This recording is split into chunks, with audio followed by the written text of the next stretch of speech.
Okay, hi everyone, and welcome to today's breakfast seminar. I would like to, if I can change the slides. There we go. Yes, so if you're on Zoom, please remember to keep your microphone muted and your camera turned off. And also use the raise hand feature if you have any questions to ask. Or you can use the chat feature on Zoom to post your questions. Yes, the next webinar will be about 6G. We will have a representative from Ericsson coming here to talk about that. And it will be on, now I forgot the date, but it's on December 6th. Yeah. Yes. So yeah, keep an eye on our LinkedIn and on our website to receive more information about that. Yes, but today we have invited Per Lundin from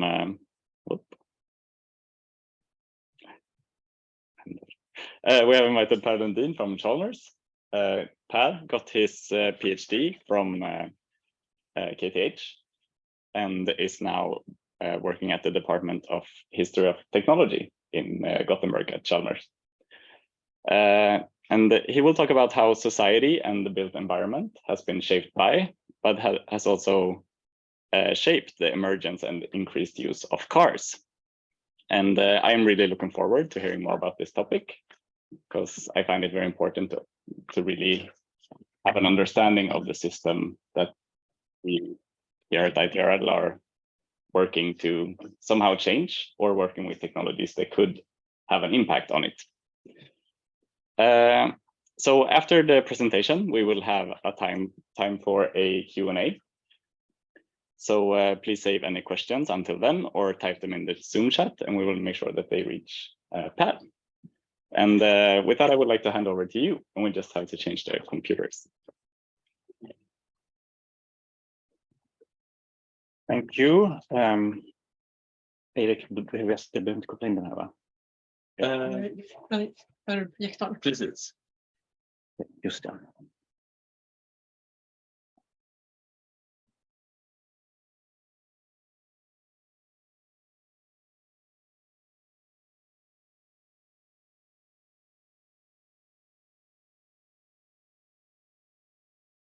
So hello everybody, I will try to share a screen, see how it goes. I have this presenters mode, and sometimes it you see my presenters mode. So just take, yeah. And so let's say, I think.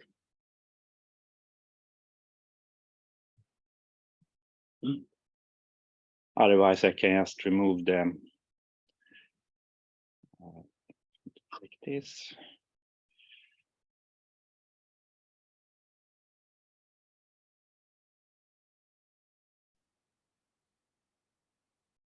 Okay.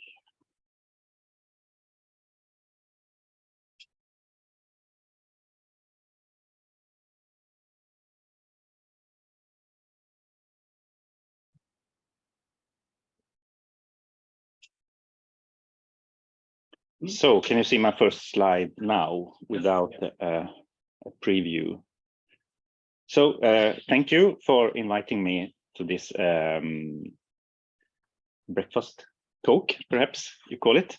I will talk today about a very important period in the shaping of cities and societies. It is particularly the 50s, 60s, and 70s in Sweden, but also elsewhere, where there were two trends that came together. One was the rapid increase of cars. In 1900, there were 15 cars in Sweden, 15. And 1930, there were 130,000 cars.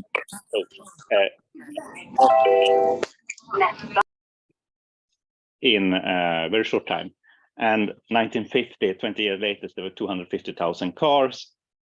And in 1960, only 10 years later there were 1,250,000. There was an increase, a fivefold increase from 1950 to 1960. So that's one very important trend. The other one is that during this time, Sweden began to build really a lot of housing. So there's a famous program in Sweden called the Million Program, which meant that it was built 1 million dwellings between 1965 and 75, but actually were built almost 1 million dwellings the period before, 900,000. So about half of the dwellings today was built during the 50s, 60s, 70s, almost. So these two trends, they kind of, how did they interact? How did they came together? That was my interest in the dissertation that is the basis for this talk.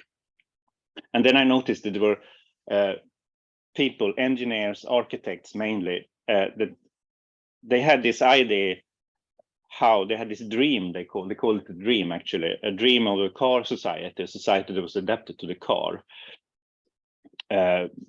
So it's interesting to compare to today when they try to concipate a new version of the future or a vision of the future. And it's this vision of the future and how it shaped Sweden that I will talk about. Now I will try to, so here's my book, my dissertation. I wrote 15 years ago. Then we wrote dissertation in Swedish, and we also published them as books on publishing companies. But that was 15 years ago. So I will start with this picture. There are many pictures of this kind from the 50s and 60s. Maybe if you look in your family's photo albums, you can find this kind of pictures of the family's first car. I like this because everybody is focusing on the car except the dog, who is focusing on the photographer. And the car, it very early on it became a symbol for leisure time, for freedom, for the ability to so to say to break the tyranny of geography, that you could move out from your small village or a town where you had been and your family perhaps all your life in generations. Suddenly you can move almost everywhere. The car was used mainly in the beginning for leisure purposes, for sports and stuff like that. It was not used for in work that much. So that was the attraction of the car. And if there are some graphs that I didn't include them here, but if one looks at how the traffic was distributed over the year, you can see a peak in July like this, a very sharp peak in July during the vacation months. And you can also see a peak on Saturday afternoon, because people worked on Saturday mornings then in Sweden, and then they took the car and went out to the countryside. And then you can see a peak on Sunday evening, because then they came back from the countryside. But the car was also very much debated. The Social Democrats in Sweden, for instance, they saw it as a luxury product, and they argued that it would be taxed like a luxury product, while the liberals, they likened the car to a liberal ideology that expressed freedom, the right to move freely, and so on. But since the number of cars rose very quickly during the 50s, the Social Democrats had to change their mind. So before the election 1956, I have included a quote here in Swedish, and the Minister of Transport then published a small leaflet where he asked, is the question of our time is if the motorism is not the most striking feature in our the democratization of our time. So it's very a strong phrasing, and this emphasizes a shift in the labor movement in relation to the car. And this was because there were so many working families like this one that had bought a car during this time. But the quickly rising number of cars resulted in some problems, particularly two. And the first one was congestion, and the other was accidents, car accidents. And this was particularly striking in the meeting with the car and the city.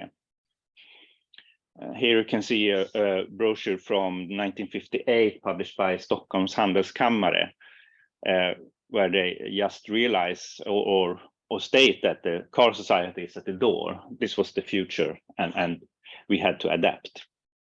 So this this is an interesting feature in all the discussions that took place during this time. They only saw one kind of future almost.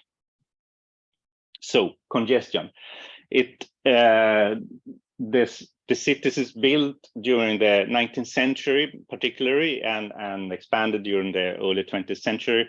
They were not built for cars. They were dense, and when the cars came, they were parked almost everywhere. There were no legislation, and this is how it could look like. This is actually the headquarters of the old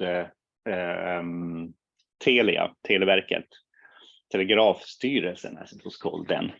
And this is the place where Riksbanken is located today. So they had their headquarters there, and it was demolished in the 50s or 60s, and then the Swedish National Bank was built there.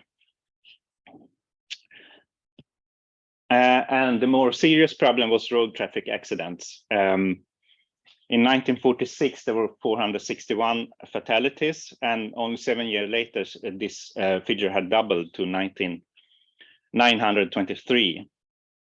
And the really urgent problem here was that 1/3 of the victims were children. So it died one child in the traffic almost every day. And road traffic accidents were regarded as a new national disease. And they were talking in these times about the tuberculosis of the new age. This was the time where the physicians had successfully combated tuberculosis, and it started to disappear. So it was thought that we had to work in the same way with road traffic accidents. And it is here at this moment that a group of experts, architects, civil engineers, particularly, that entered the arena, and they claimed that they had the solution. They were able to solve these kind of problems. And they presented a vision of a car society. One of the most influential one was Stig Nordqvist. He was an engineer from KTH, a civil engineer. And he went to the United States. He saw how the society had been organized around the car. There, US was the first car society, one might say. And he elaborated a vision of a car society. And in 1954, he wrote like this: the national organization of the car society is car-free islands with concentrated activity, surrounded by motorways and parking facilities. The car-free islands may be housing areas, shopping centers, office complexes, and schools. And you can put this image, this idea or image that he paints of car-free islands in a sea of cars. You can take it with you, and for instance, when you look at this picture and later picture I will show you, he had been, for instance, at the inauguration of one of the largest shopping centers in the world, Northland outside Detroit. It was inaugurated in 1954. It was located, there had been shopping centers before, of course, but this was a new kind of shopping center. It was located in a highway junction, close to a highway junction, surrounded by large areas of parking.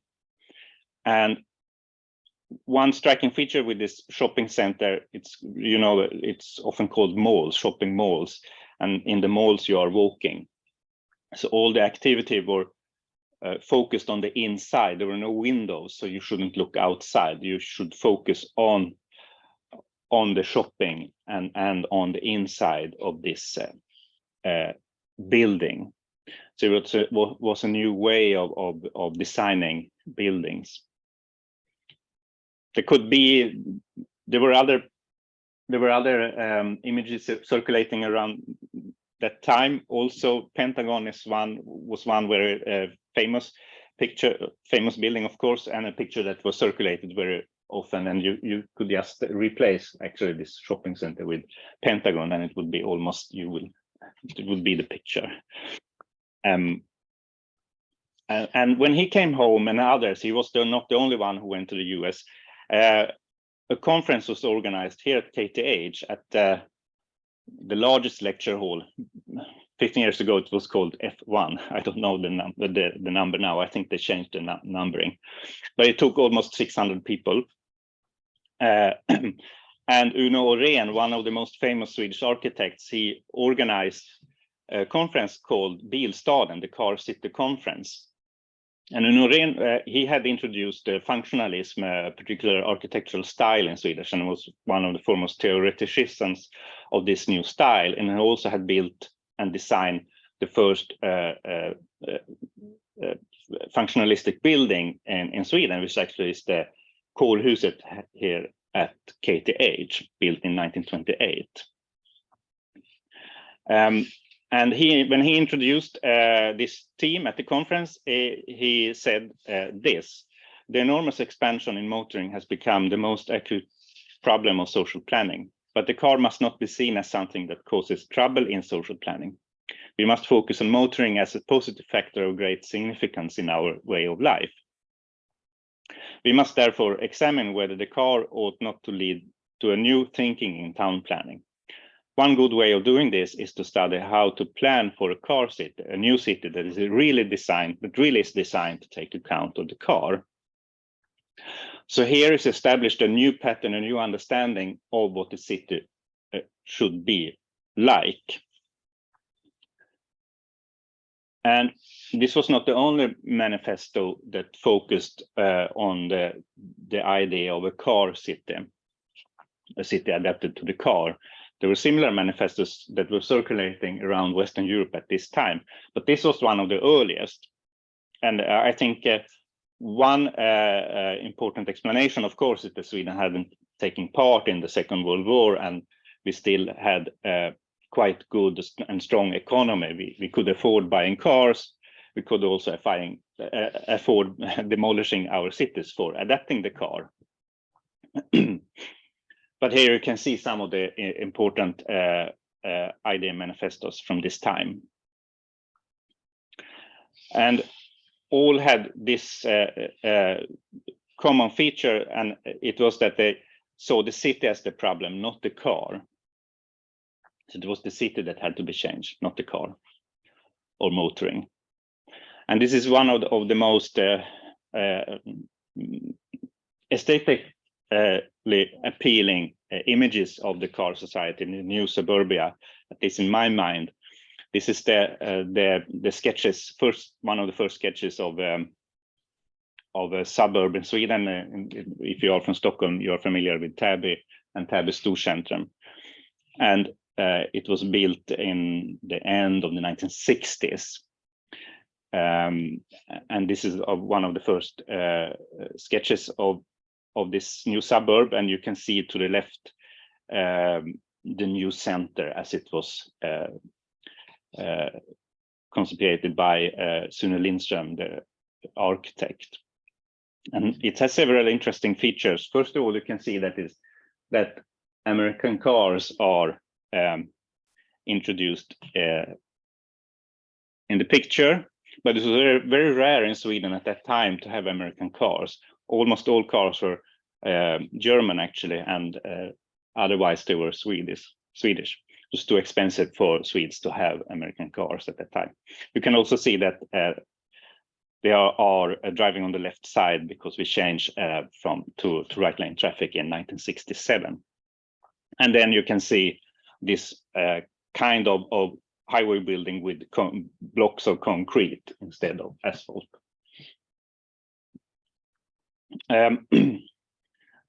But it also shows the scale of the car society. It was a very dispersed city. It was what today is called sprawl. It was a sprawled out city.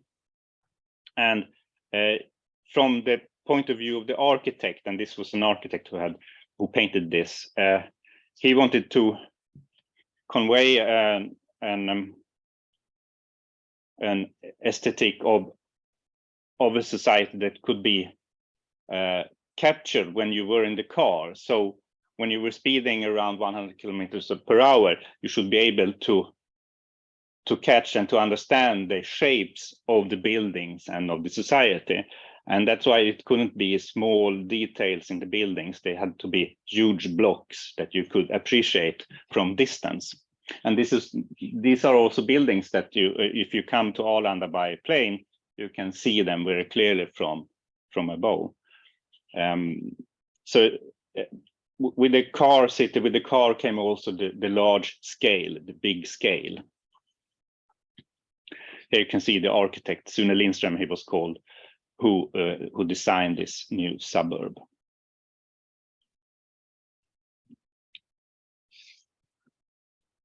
And I argue that the experts' formulation of this problem came to prevail over most of Europe. But it wasn't like these guys, they were only guys, that they had kind of that other people didn't agree. But it was those who had the vision, the idea how this new society should look like. Almost all of the politicians also wanted a future where the car was the main transport, means of transport.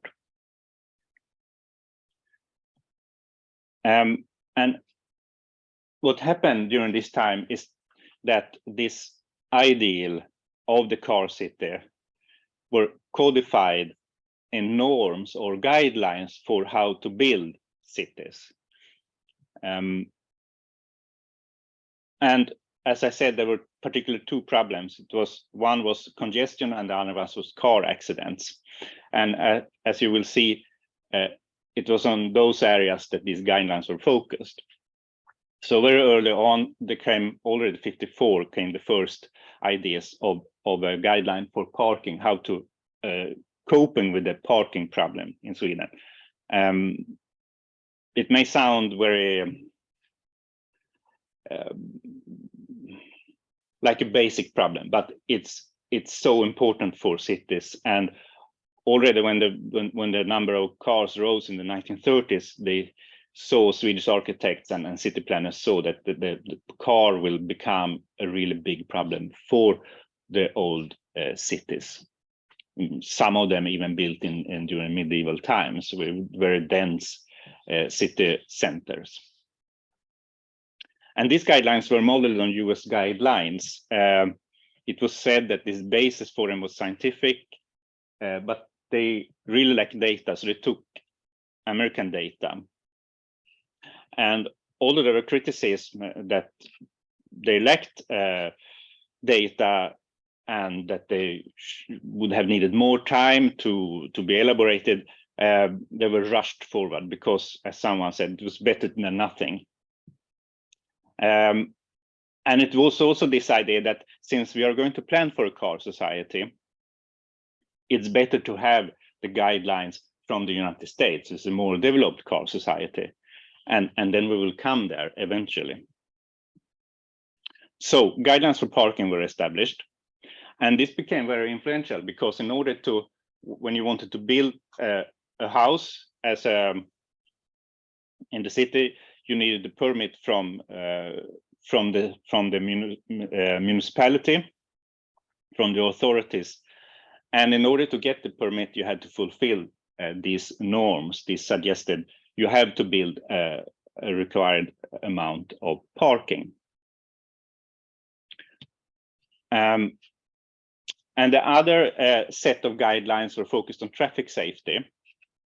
Again, it was supposed to be guidelines for town planning, but in the end, it was only one factor that was considered traffic safety. And here it was also repeated that it was a scientific basis, but they lacked data. But they argued also here that we cannot wait. We have to have these guidelines in order to build our new cities, because it was, as I said, almost 2 million dwellings were built during this time. So it was, they were really rushed forward. And in these guidelines for traffic safety should be understood as guidelines for road building, actually, because that was the way how the traffic safety problem should be solved. And together, these two sets of norms and guidelines, they became very powerful because they were authorized by the authorities, what is today Trafikverket, the largest government body in Sweden today, except of the defense, or maybe it's even larger. It's one of the largest anyway, and it was really big then. And they authorized these norms, as did Bostadsstyrelsen and what's called Boverket today. So in order to be able to build a new district, a new house, you had to fulfill these norms. And here on this image, you can see the consequences for the city building. On the left, we have the what we can call the traditional city street with mixed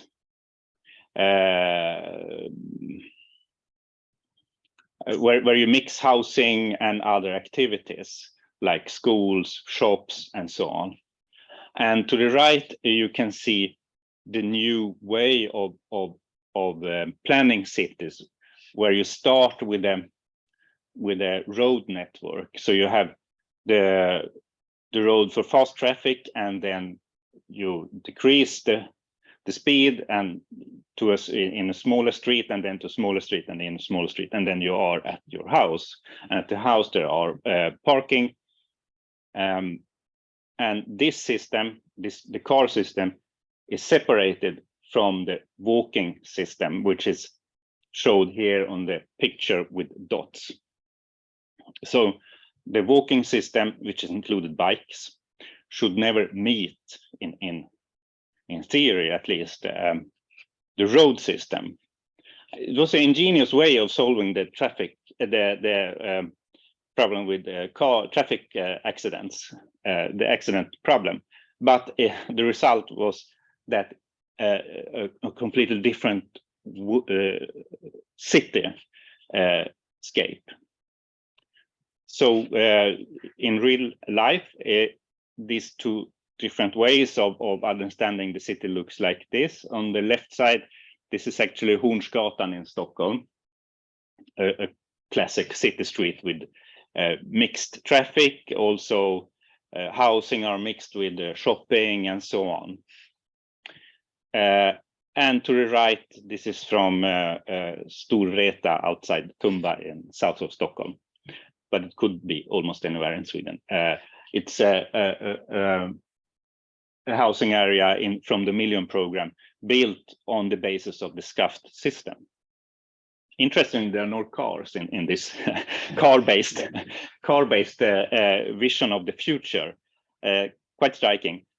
When I did my university studies, I was studying at Umeå University, and I lived in a student area. It was called Ålidhem, and it was also built during this time. And it was this huge parking areas, and there were no cars. They were so huge, and it was because they had used the American guidelines as when they built these areas. And then 20 years later, when I came back, they had built more student housing on the old parking strips because there were no cars. Just an idea how enthusiastic they were in introducing the car. I will give some examples on this. This is the largest million housing project in Stockholm. The changing of the building of Järvafältet, which has been an old military exercise area before. And here you have the road system, and here you have the pedestrian system, and they were completely separated. And the separation between walking traffic and car traffic were done by flyover junction mostly. So this is how it was anticipated. And this is how it looked in practice. You all know these kinds of tunnels. This is from Sätra outside, south of Stockholm. This is the town of Kiruna. So it was not only the large cities, but also the smaller ones, where you can see this an old city street, a traditional one. And this is the new one. Again, no cars. But the idea here was to separate the car traffic from the walking traffic. So this is inside this new housing district. Outside there were parking and cars. This is actually demolished now because they moved Kiruna to another place. One of the grandest plan was for Stockholm, for the city center of Stockholm. The plan was called City 67. Then the central Stockholm in this plan was designed as a pedestrian system surrounded by main roads and multi-story car parks. They planned 20,000 parking places in this what is called Nedre Norrmalm. So you can see, if you look at the picture, and the street with the most parking houses planned it's Tegnérgatan. So actually the whole of Tegnérgatan was planned to be a kind of a highway style street with several lanes and then parking houses all along the whole of the street. So the idea was that you park the car and then you went to the city center, and you should never be more than 150 meters away from the car. And this was the pedestrian system, and you can see it was planned. You can see that they have all the parking houses marked, so it would be easy moving from the pedestrian system to the car. So motorways and parking facilities, they need space, and the old city had to give away. Here is an example from Västerås, one of the largest parking garages in Sweden, the multi-story car park Punkt. They took 1,700 cars, and I think it still does. It's built in at the end of the 60s. One consequence, the most severe consequence perhaps, was that between 1960 and 1970, approximately half of Sweden's old housing units were demolished. This is from Stockholm city center. And not all of them, of course, but a lot of them because of the car, to accommodate the car. The most striking impact, I think, was in the building of the new suburbs. As you remember, I said almost 2 million dwellings were built during this time, and most of them were built with the car as a norm. Here we have an example, the suburb of Staffanstorp outside Lund in southern Sweden, which was built in early 1970s. Where the architects, during this time, they built more than 100,000 dwellings per year. And many of the architects, when I interviewed them, they were so stressed, so they just calculated these guidelines. They said they took a paper, put it over the suggestions in the guidelines, and they just copied them. And then the result was this.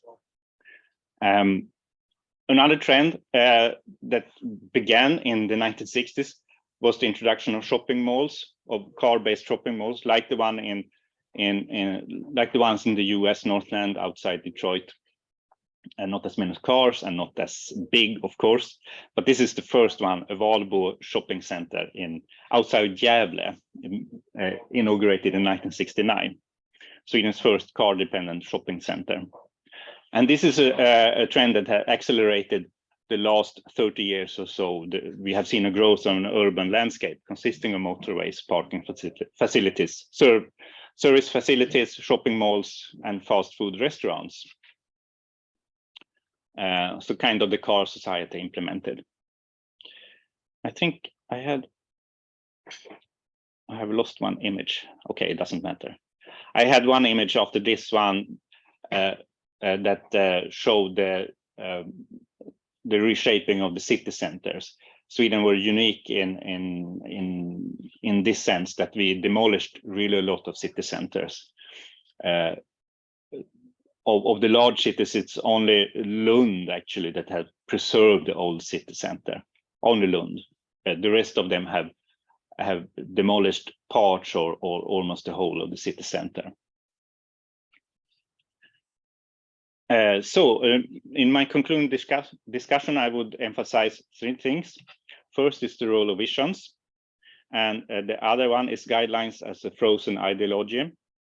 And the third one is a very basic but important one, that transportation shapes built environment.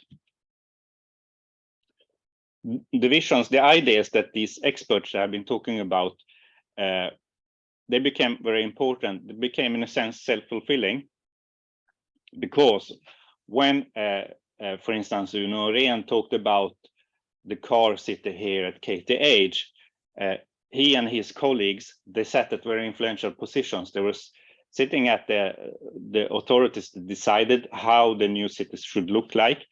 They were heading the consulting companies that did the plans for the authorities, and they were professors at the technical universities that educated the new generations of architects and engineers.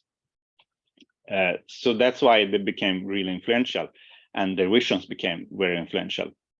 And they led that to the cities and towns were adapted to the car use increased. It's not that if they hadn't existed that we shouldn't have any cars, but we should have cities that would have been looking in another way. And this shaping of transportation system and housing structures, they have, in a sense, forced us into a car dependence. It's a very powerful structure that forces our behavior. We can, of course, say no. We can take the bike, but if you live in Täby, in the suburb that I showed pictures of, it's quite difficult to take public transport if you want to enter the city center, or more difficult to take the bike. The other point I want to emphasize is frozen ideology. It's a concept used by some philosophers and historians. And it was one interesting thing that happened in this time. These people, these architects, engineers, they had a very car-friendly ideology, one might say. And this ideology was codified in the guidelines. They had these ideas they took from the United States, and they were cemented in the guidelines.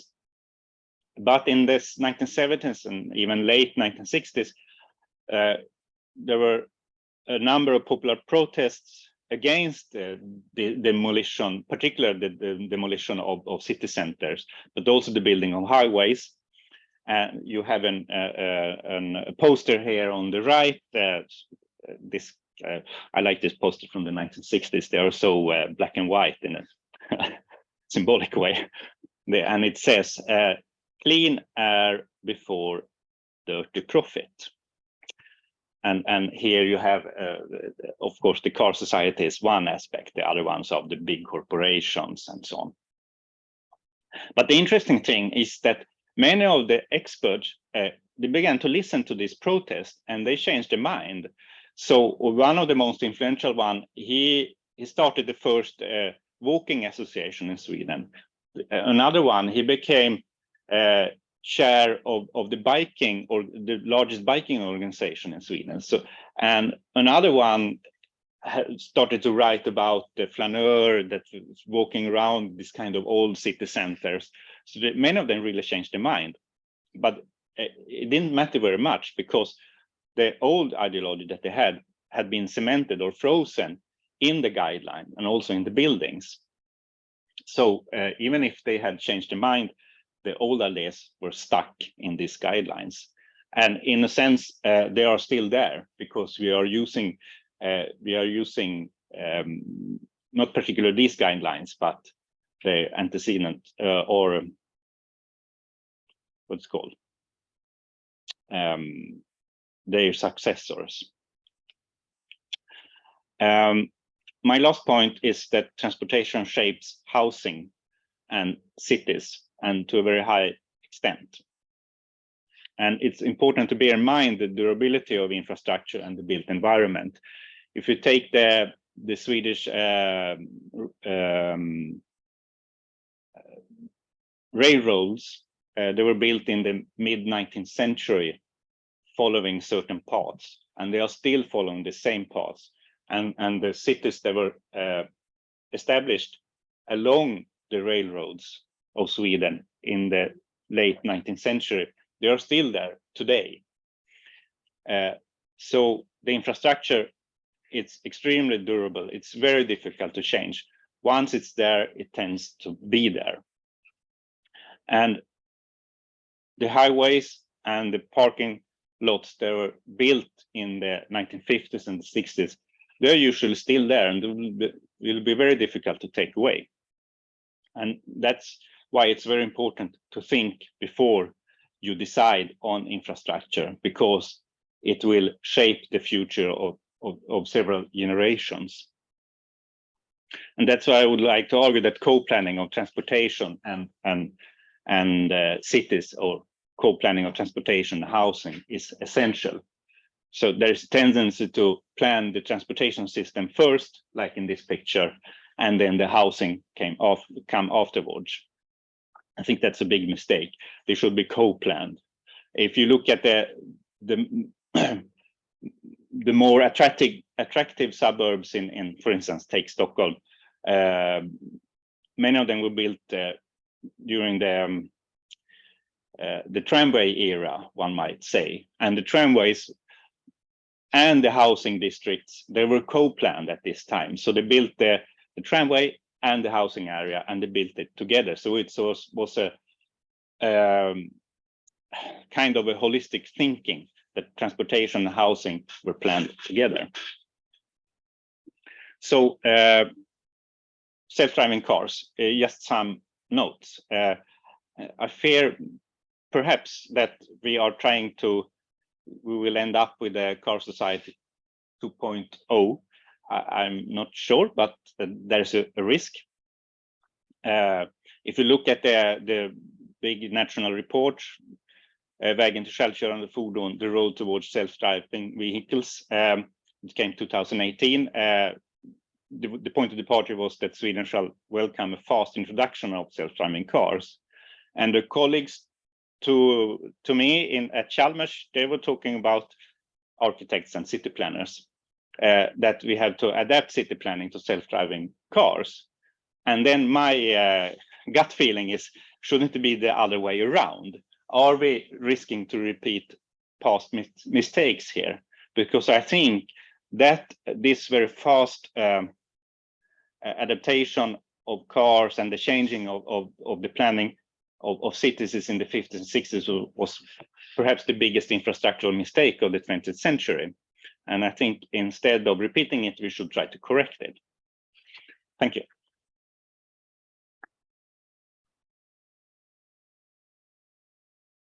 Thank you very much. It was really interesting to hear. So it's time for some Q&A. So do we have any questions in the chat or anyone from Zoom? Yes, I see that Erik Almlöf has raised his hand. Should I stop share? If you want. Just go ahead, Erik. Okay, thank you for a really interesting talk. Really nice to get this historical view of this, which I think that personally I'm really lacking. So I think it was really interesting. I was a bit, I mean, there's definitely a lot of advantages with using like the personal car. I mean, that's why people are actually using it, and it gives us the advantage to visit, for example, relatives that are living far away. could be, for example. So I was wondering if you could speak a bit on like how do we balance these advantages with the problems that you've talked about as well. So this so there are some advantages and then there are drawbacks, and the drawbacks become critical when we come to cities and climate, of course. But if we concentrate on cities, I think a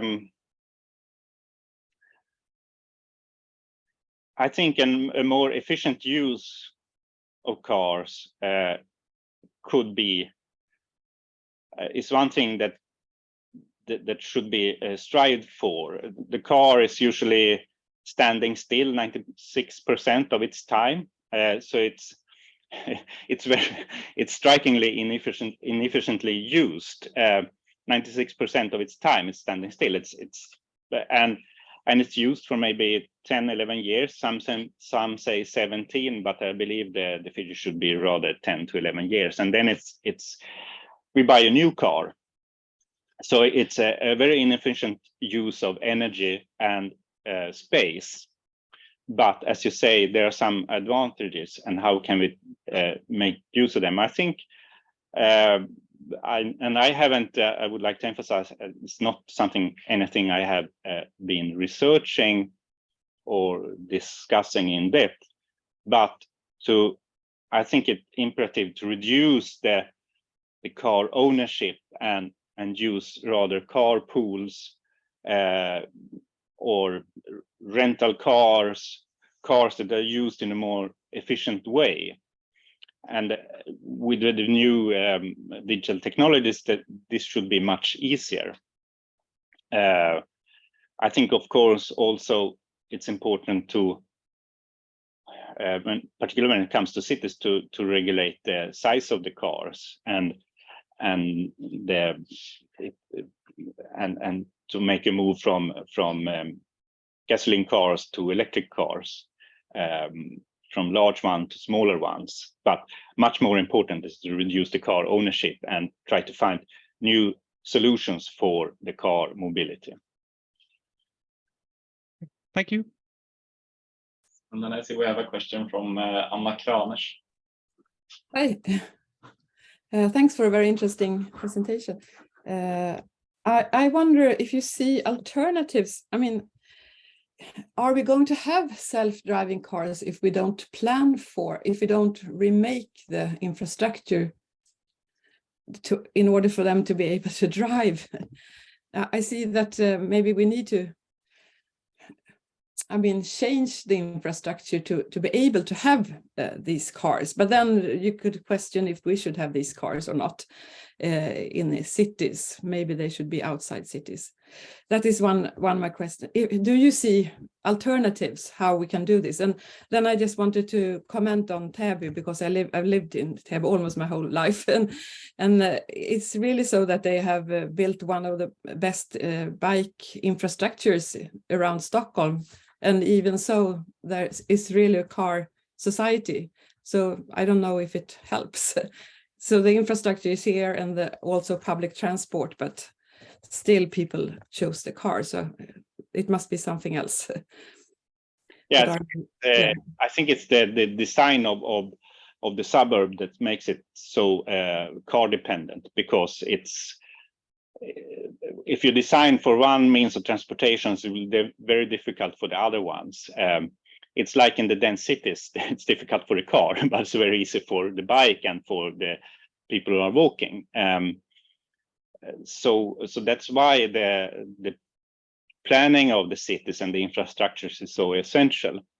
And I think we should really think over a decision to change the infrastructure in order to accommodate self-driving cars. Then perhaps we don't need them. If we don't, for instance, take Paris. Should we change Paris in order to accommodate self-driving cars? I think not.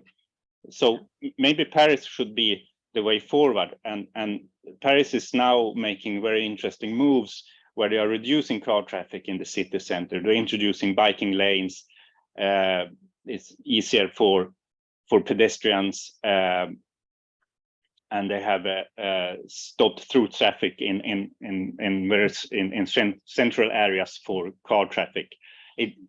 And many say that these kind of measures are reducing traffic, but actually they increase traffic, they increase biking traffic and walking traffic.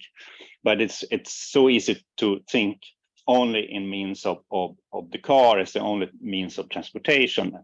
And so reducing cars means increasing traffic. And I think that should be the overarching or guideline, rather than trying to get the self-driving cars into the city.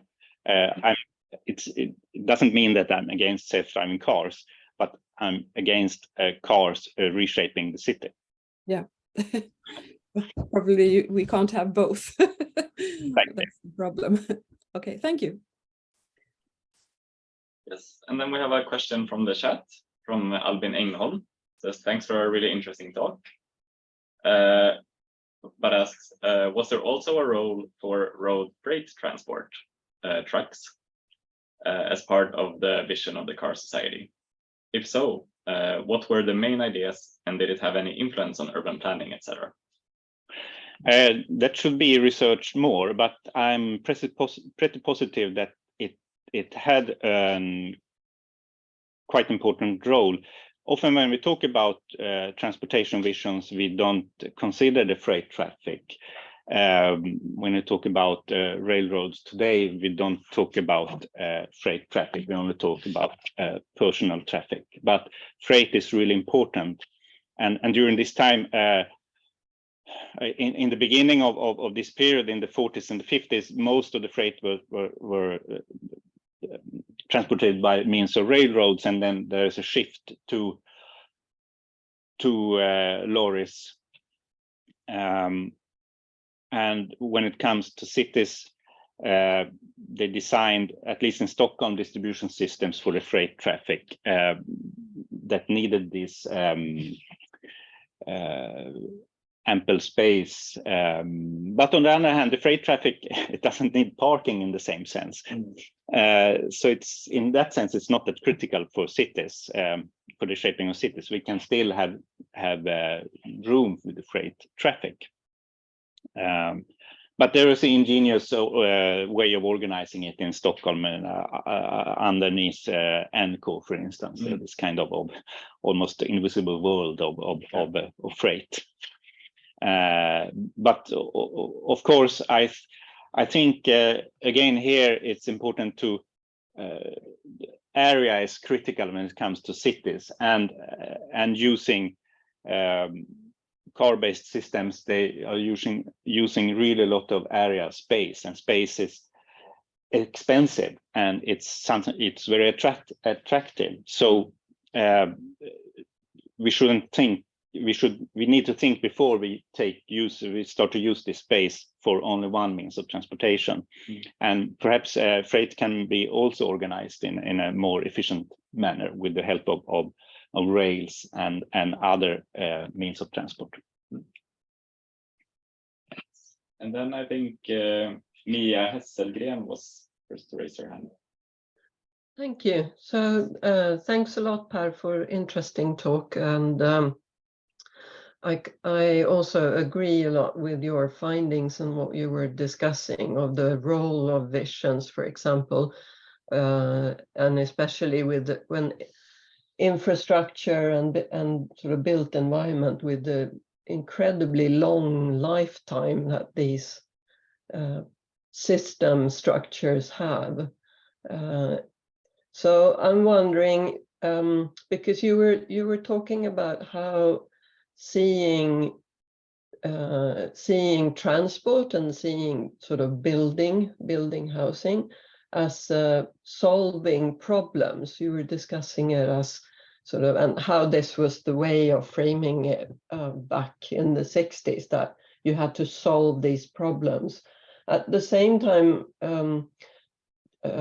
we had this article by Rittel and Weber, from about the 1970s, discussing more wicked problems and how these how you not necessarily can solve like both transport systems or the built environment, but rather when you address them as wicked problems, the complexity of it. So if you're addressing the transport system in one way, how does that affect, for example, the housing or the shopping mall? Would you say that, is this, have you been, in your research also, have you looked at it as wicked problems, or do you see that has changed any over the years? Would you say it's the same framing, addressing this as solving problems today?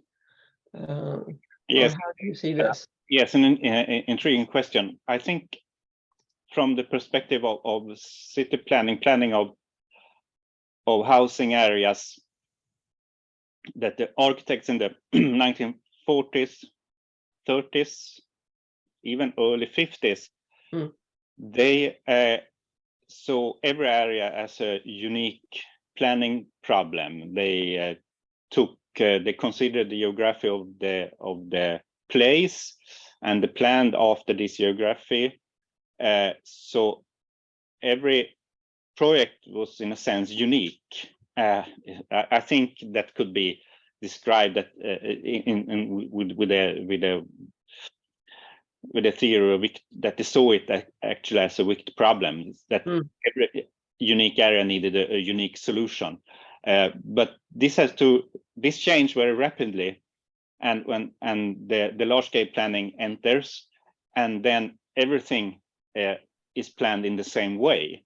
So, for instance, a city center that doesn't have that many cars is planned in the same way as the suburbs that have more cars. And I think what we have been seeing the last 15, 20 years, it's that we are going back to understanding, at least from many architects and planners, that they wanted to see housing projects and planning projects as unique, more as wicked problems that had to be solved in an ingenious way. And that's very good, I think. But on the other hand, the newly constructed areas and housing only makes up 1% of the housing but I definitely see that trend, and I think that's the right way to go. Thank you.